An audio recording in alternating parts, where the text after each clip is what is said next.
Assalamualaikum warahmatullahi wabarakatuh. Alhamdulillah pada kesempatan pagi ini saya berterima kasih sekali dengan Pak Camat Pak Soleh dan juga hidangannya. Ini adalah makanan tradisional dan termasuk kesukaan saya ini, Pak. Terima kasih. Sampai nangkat titik biar kita kan doa tradisional.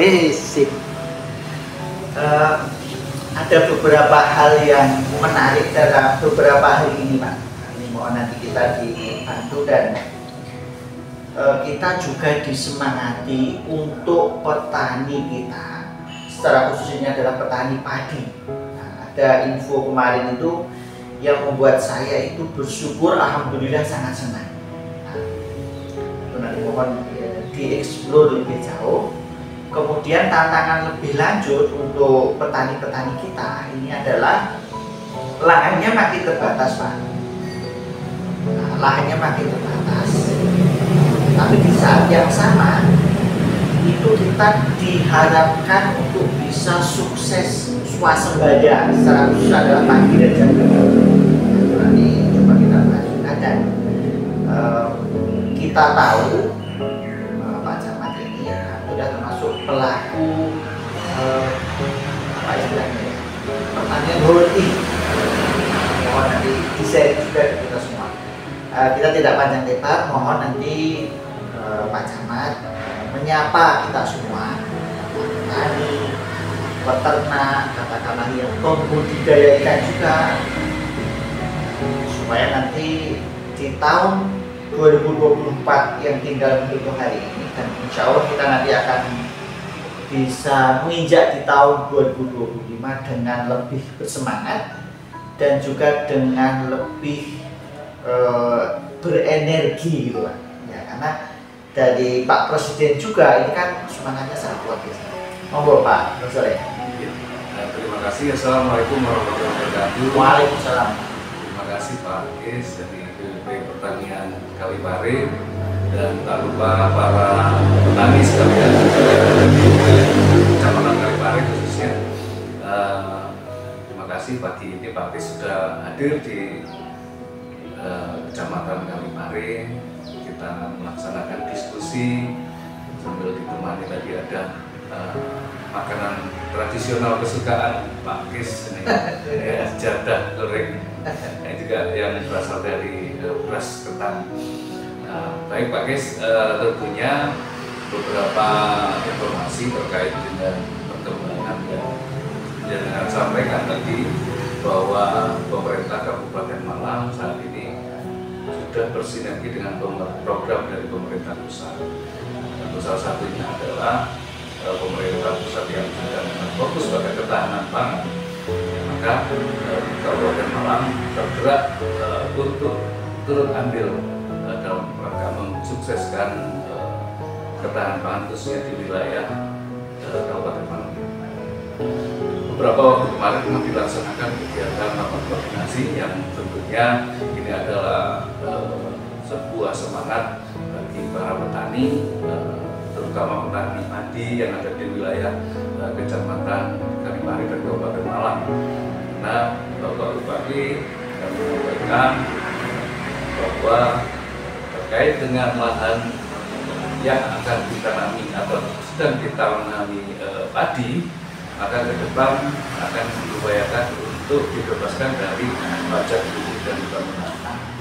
Ya, yang mudah-mudahan dari sedikit sentuhan dari perhatian daripada pemerintah ini nanti bisa memotivasi para petani untuk semakin giat di dalam melaksanakan usaha pertaniannya, sehingga bisa mengajak petani lain atau lahan-lahan lain yang mungkin masih saat ini belum ditanam padi, yang di situ berpotensi untuk ditanami padi, bisa dilaksanakan penanaman padi, sehingga harapan kita bersama mudah-mudahan Kabupaten Malang seperti yang Pak Kis sampaikan tadi, kita bertujuan untuk bersuasembada pangan, tentunya meningkatkan jumlah produksi hasil pertanian padi di wilayah Kabupaten Malang. Nah, itu harus kita sambut bersama-sama, program yang cukup bagus, cukup positif dari pemerintah Kabupaten Malang ini. Mudah-mudahan bisa membawa dampak penambahan jumlah lahan dan tanaman padi di wilayah Kabupaten Malang. Tentunya bukan hanya di tanaman padi saja, bahkan kemarin juga informasi sudah disampaikan beberapa tanaman pangan yang lain pun juga wajib untuk dikembangkan selain padi, ya, jagung, ketela, singkong dan sebagainya, lebih semuanya dikembangkan. Para petani tetap bersemangat untuk bertani, ya, berproduksi, menghasilkan bahan pangan yang tentunya itu sangat dibutuhkan. Dan ke depan juga di daerah Malang Selatan, Pak Kis, nanti diarahkan kepada pengembangan kelapa sawit bagi lahan-lahan yang kurang produktif, lahan-lahan yang besar, diarahkan untuk pengembangan kelapa sawit yang pemerintah Kabupaten Malang insya Allah sudah bekerjasama dengan para investor yang nantinya akan dibangun pula terkait dengan pabrik pengolahan kelapa sawitnya untuk dijadikan minyak goreng. Nah, mudah-mudahan dari kuantiti yang ada, dari jumlah lahan yang ada ini bisa memenuhi kebutuhan yang diharapkan oleh investor yang masuk di Kabupaten Malang. Kemudian yang berikutnya adalah bahwa di wilayah Kecamatan Kalipari, selain tanaman pertanian, tanaman horti dan sebagainya, maka karena di sini juga masih berpotensi untuk budidaya ikan air tawar, itu juga masih bisa dikembangkan. Dan pemerintah Kabupaten Malang kemarin juga sudah menyampaikan bahwa salah satu yang akan dikembangkan juga terkait dengan budidaya air tawar. Nah, maka tugas kita yang ada di wilayah baik camat, kemudian BPP, kita bersama-sama bersinergi. Ya, kita bersama-sama. Yang pertama apa? Kita mempersiapkan big data terkait dengan ketersediaan lahan, berapa luasnya, wilayah mana saja yang akan disiapkan, maka itu harus kita siapkan terlebih dahulu. Sehingga nanti manakala program itu sudah diluncurkan ke bawah, kita sudah siap. Ini titik target sasaran yang akan dijadikan tempat untuk mengembangkan berbagai produksi yang tadi saya sampaikan tadi, baik itu di bidang pertaniannya ataupun perikanannya. Nah, tentunya ini juga butuh motivasi dari seluruh teman-teman para petani, para penggiat usaha dan sebagainya. Monggo, artinya kesempatan yang baik ini ke depan saatnya kita di tahun 2025 dan ke depannya kita berkembang, para petani lebih maju lagi, Kabupaten Malang tentunya lebih makmur lagi, lebih sejahtera masyarakatnya, karena yang mungkin dulu untuk penghasilan masih rendah atau kurang, maka dengan berbagai terobosan inovasi yang dilakukan oleh pemerintah Kabupaten Malang bekerja sama dengan berbagai investor, mudah-mudahan ini bisa ditangkap sebagai sebuah peluang untuk mengangkat potensi yang ada di wilayah khususnya di Kecamatan. Itu bagus. Oke, Pak Camat, alhamdulillah terima kasih, bagus sekali. Dari pagi tadi saya berkeyakinan Pak, untuk pagi itu nanti semangat dari petani padi ini menurut saya nanti akan semakin besar, karena ada info yang menurut saya ini baru, dan tadi Pak Camat sudah sampaikan bahwa sudah ada kerjasama yang sangat bagus dengan pemerintah pusat, pemerintah dan seterusnya. Kemudian tadi ada sawit, nah mudah-mudahan nanti yang khusus sawit ini nanti kita masih ada waktu Pak untuk filter lagi bahwa memang harus ada lahan yang katakanlah itu selama ini belum dioptimalkan, ya kita harus ke kelapa sawit. Saya satu lagi untuk yang kondisi petani dan kelompok tani, kita mohon suksesan dari Pak Camat. Tantangan kita dewasa ini itu kan bagaimana petani itu sejahtera di saat tuntutan itu juga makin besar. Pilihannya itu beberapa macam. Jadi kita mau bertani pagi misalnya, ada yang bertani tebu, tahun ini boleh dibilang jaya-jayanya 130.000 per kuintal. Di saat ada El Nino, untuk bisa menjadi penyembuh luka, katakanlah seperti itu. Tapi di saat yang sama tuntutan hidup itu kan harus dipenuhi. Ada tawaran katakanlah ke luar negeri. Nah, banyak dari saudara-saudara kita, keluarganya petani atau masyarakat umum, ya nggak ada salahnya juga karena di sana lebih menjanjikan. Tapi kita yang ada di sini, ini kan harus punya keyakinan dan pikiran bahwa kita harus bisa menjadi tuan di negeri sendiri. Petani, nanam padi ada jaminan seperti tadi itu, alhamdulillah. Nanam tebu nanti juga sudah jelas pasarnya. Sawit Pak, saya selalu dapat masukan dari petani. Ini nanti ada jaminan nggak 5 tahun? Nah, tadi ini pertanyaan kedua untuk anak-anak. Bagaimana kita meyakinkan petani, ya walaupun ini semangat dari Pak Prabowo juga luar biasa, kita harus waspada. Malah makmur ini dengan kebijakan barunya, ada program BIS dan sebagainya. Nah, ini ada gangguan cuaca juga. Monggo termasuk yang sudah dijadikan prakteknya sendiri di rumah, yang hobi, yang lahannya tidak harus luas, tapi teknologinya harus dikuasai, dan itu bisa dilakukan dengan sekarang. Ya, terima kasih Pak Lis. Jadi sebenarnya hidup itu ada sebuah pilihan. Hidup ada sebuah pilihan. Ada sebuah pilihan, termasuk profesi itu adalah sebuah pilihan. Ya. Nah, manakala profesi itu ditekuni dengan sebuah keinginan yang kuat, dengan yang kuat, ya tentunya apapun yang terjadi resiko terhadap sebuah profesi itu pasti akan dilakukan. Tapi bagaimana kita tentunya tidak boleh mengabaikan bagaimana kita menganalisis resiko, kan ya, bahwa di pertanian itu juga demikian. Karena manakala resiko untuk petani suatu yang rugi, maka bagaimana kita mengantisipasi. Nah, maka yang harus dilakukan yang pertama, bagaimana kita mengedukasi kepada masyarakat, kepada petani, kita yang ada di pemerintahan, terutama bagi teman-teman seluruh penyuluh pertanian yang ada di Kecamatan Kalipari ini, merupakan proaktif memberikan edukasi, memberikan pemahaman kepada para petani, sehingga mereka tidak takut dalam melakukan. Tentunya bahwa semua yang dilakukan petani itu semua beresiko, apalagi cuaca. Cuaca itu tidak bisa dilawan.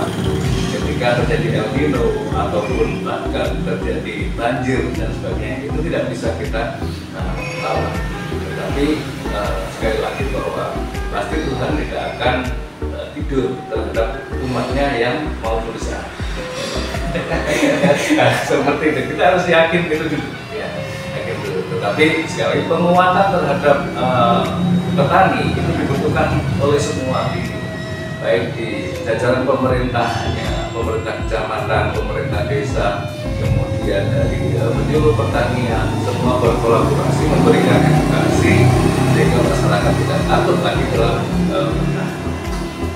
Tentunya komunikasi itu harus kita jalin. Maka yang tadi sudah disampaikan Pak Kis, di situ ada kelompok tani, ada Gapota dan sebagainya. Nah, ketika itu sering dilakukan koordinasi, sering dilakukan komunikasi kepada mereka, maka keyakinan mereka lambat laun pasti akan semakin meningkat.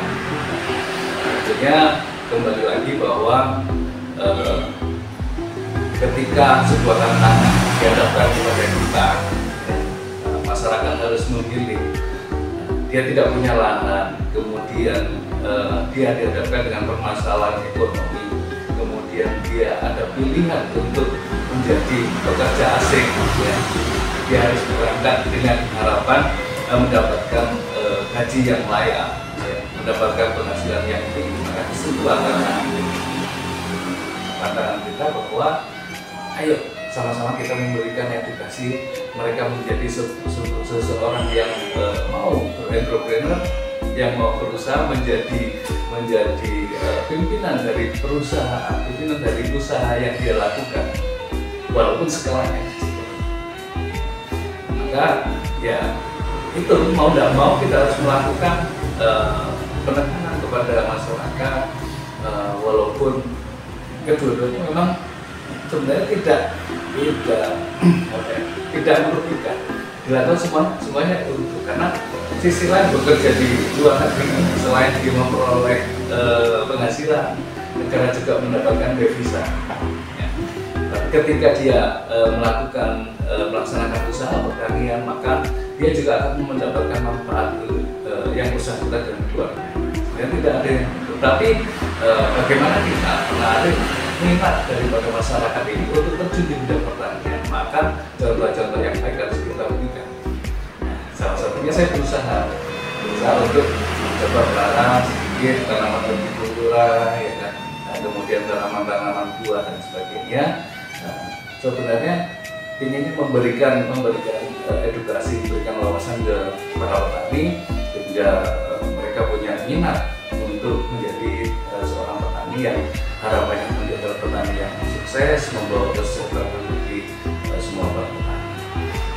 Ini juga butuh proses sehingga masyarakat kita jujur diakui bahwa masyarakat kita juga tidak semua siap dalam melakukan proses menuju sebuah keberhasilan.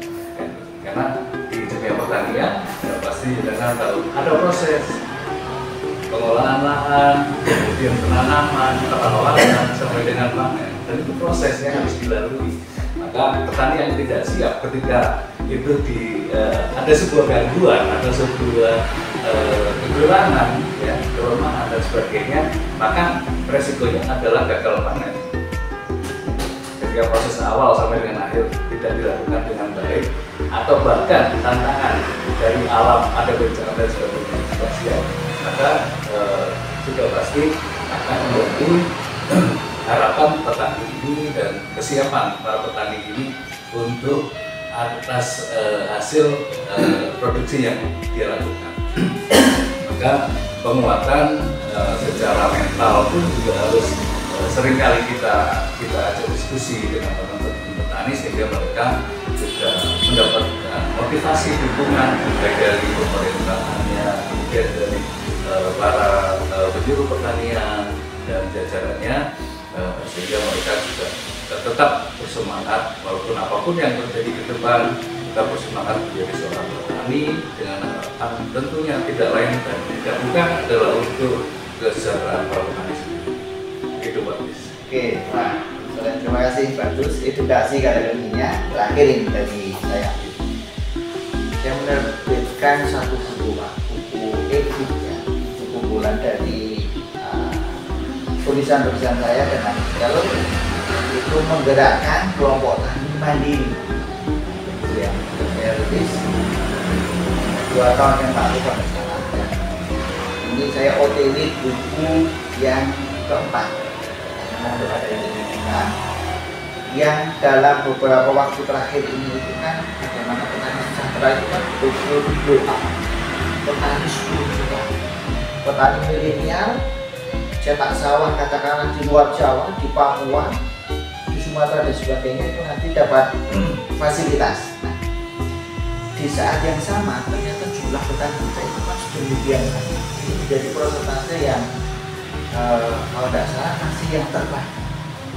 Nah, saya sudah buat buku itu, tapi di saat yang sama juga bagaimana kita bisa menampilkan kelompok tani yang iman, punya leader, punya mental tadi itu Pak, harus ada edukasi bersama dan memang yang harus profesional.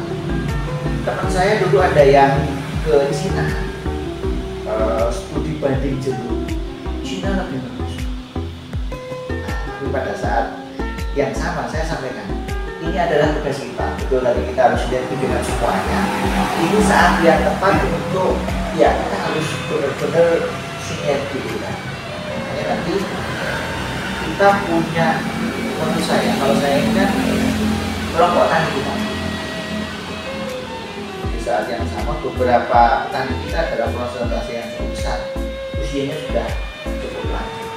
Ini ada program YES, ada petani-petani muda, ada beberapa petani yang memang kita selalu identifikasi kenapa mereka sukses, apa faktornya. Kita menunjukkan nanti Pak Camat tidak bosan-bosan untuk mengedukasi kita saat turun dan sebagainya ke petani padi, petani horti, petani buku yang jumlahnya banyak. Nah, ini menurut Pak Camat sendiri, kira-kira nanti bisa nggak nanti punya hutan yang ya andalan, dia eksis di Kalipari, dia cukup dikenal di Kabupaten Malang. Dia katakanlah bisa mengirim stek di kayu ke, belum lama itu Pak, 1 minggu. Namanya Pak Suladi itu kirim stek di kayu ke Sulawesi Tenggara. Alhamdulillah. Nah ini kan zaman makin maju. Kalau SDM kita tidak dibekali dengan ya betul tadi edukasi, katakanlah pelatihan, katakanlah pendampingan dan sebagainya. Oh nanti ini kita ingin dapat pendapat dan edukasi dari Pak. Oke, terima kasih Pak Kes. Jadi terkait dengan kelompok tani atau kelompok sebagai organisasi yang menaungi para petani, ya. Ini adalah yang pertama yang harus ditanamkan betul adalah komitmen. Komitmen yang pertama bahwa tujuan diadakannya organisasi Poktan ini adalah untuk kesejahteraan para petani, ya, tidak jauh berbeda dengan vokasi dan sebagainya. Nah, di dalam Poktan ini tentunya kita harus yang seperti yang saya sampaikan bahwa dengan komitmen itu masing-masing pengurus ataupun anggota di dalam kelompok tani semuanya harus punya visi-visi yang sama. Artinya ada keinginan untuk maju bersama terlebih dahulu. Artinya kenapa? Jangan sampai di dalam organisasi tersebut salah satu pengurus ataupun anggota punya kepentingan pribadi dan sebagainya. Itu sudah pasti akan merusak tantangan daripada organisasi. Ya. Yang tidak kalah pentingnya adalah ketika ini sudah memiliki visi-visi yang sama, maka pembelajaran itu kan tidak boleh terhenti setiap waktu, karena di dunia pertanian pun setiap waktu ilmu itu akan berkembang terus. Contoh misalkan jenis penyakit dalam tanaman saja pasti akan berkembang bermacam-macam. Maka kalau itu tidak diikuti dengan ilmu pengetahuan, dengan wawasan, sering membaca referensi dan sebagainya, maka pasti akan ketinggalan. Seperti yang sering kali Pak Kes sampaikan, ketika tanaman dapat satu perlakuan, maka resistensi terhadap hama dia akan lebih kuat, sehingga maka pola-pola ilmu pengetahuan inilah yang dibutuhkan seorang petani untuk bisa mengembangkan apa yang menjadi harapannya untuk pertanian para anggota kelompok. Nah, tentunya sekali lagi bahwa di dalam berorganisasi pasti ada tidak semua orang mau bergerak di organisasi seperti kelompok tani, apalagi itu sifatnya sosial dan sebagainya. Itu sebuah tantangan juga. Nah, sekali lagi cermati karena saat ini secara faktanya bahwa di masa-masa saat ini para anggota kelompok tani Pak Kes sampaikan usianya sudah senior.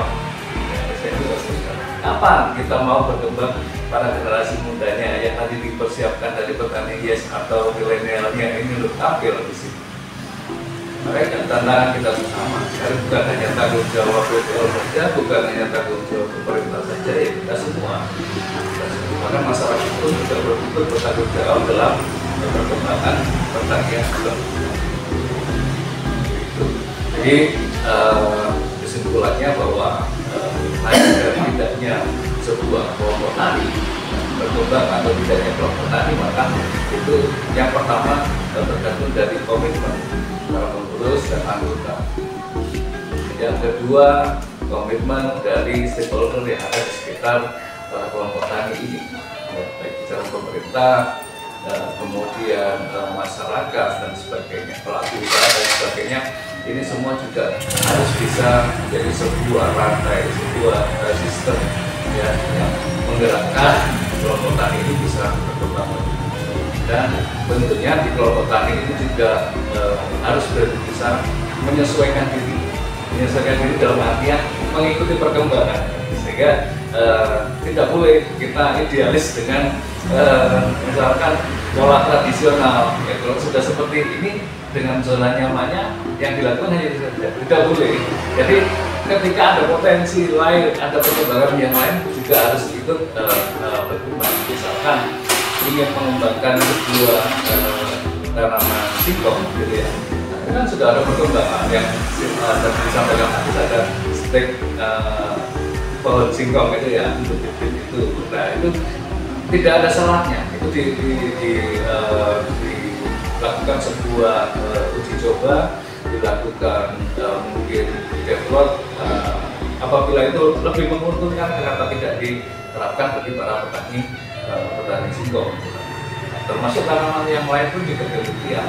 Yang tadi jeruk pun yang pernah belajar di mana, di Cina, mau belajar di Thailand, mau belajar di mana, yang itu intinya membawa sebuah kemajuan teknologi, kemajuan teknik untuk budidaya pertanian sehingga outputnya produksi lebih tinggi. Kenapa tidak diterapkan di Indonesia, terutama di Kalipare ini, untuk mengajar bagaimana bahwa pertanian kita nanti bisa paling tidak berkembang, kemudian bisa menyamai mereka yang sudah lebih maju terlebih dahulu.